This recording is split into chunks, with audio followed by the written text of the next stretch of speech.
सांसें चल रही हैं उसमें। दुख ये है कि इंसानियत से भरोसा उठ गया है सबका।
जब यही कह के समाज औरतों को पढ़ाई के लायक नहीं समझता था।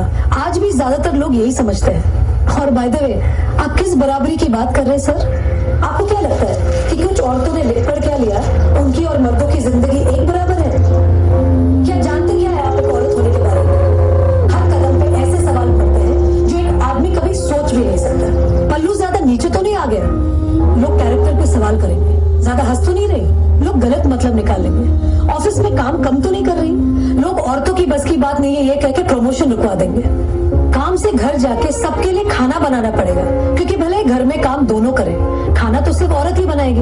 आदमी रात भर काम करे तो घर वाले कहते हैं कितना काम करना पड़ता है बेचारे को। औरत रात भर काम करे, ऐसा कौन सा काम आ गया जो रात भर करना पड़ता है? इसके अलावा हमें रोज ऐसी चीजों के बारे में सोचना पड़ता है जो सिर्फ और सिर्फ एक औरत ही समझ सकती है। ब्रा का स्ट्रैप तो नहीं दिख रहा, वो जो तब से घूर रहा है कुछ उल्टा सीधा तो नहीं करेगा? सर, भीड़ में कोई भी मर्द हमें जब चाहे जहां चाहे छू सकता है, क्योंकि जब औरत पब्लिक प्लेस में होती है तो वो पब्लिक प्रॉपर्टी बन जाती है। बसेस में औरतों की सीट्स रिजर्व है, इससे मर्दों को तकलीफ है। कहते हैं बराबरी भी चाहिए और रिजर्वेशन भी।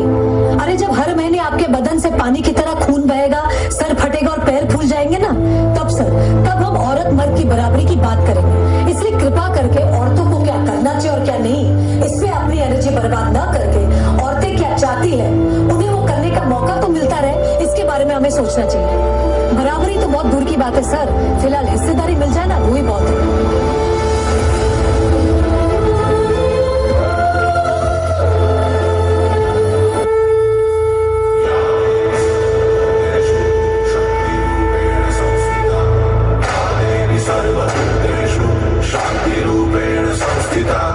आज से अब से आन मेरी, मैं तुमको ना छूने दूंगी। जान को चाहे छलनी कर दो, मान को ना छूने दूंगी।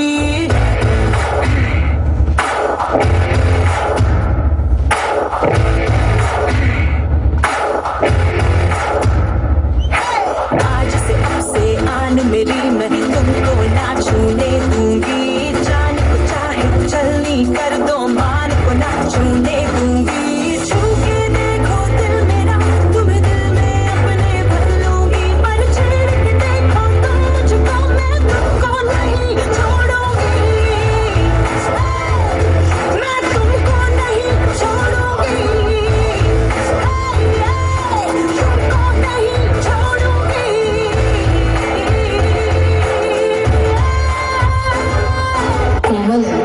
कमजोर नहीं, शक्ति का नाम ही नारी है। हिम्मत कर, जीतेगी तू कब किससे हारी है।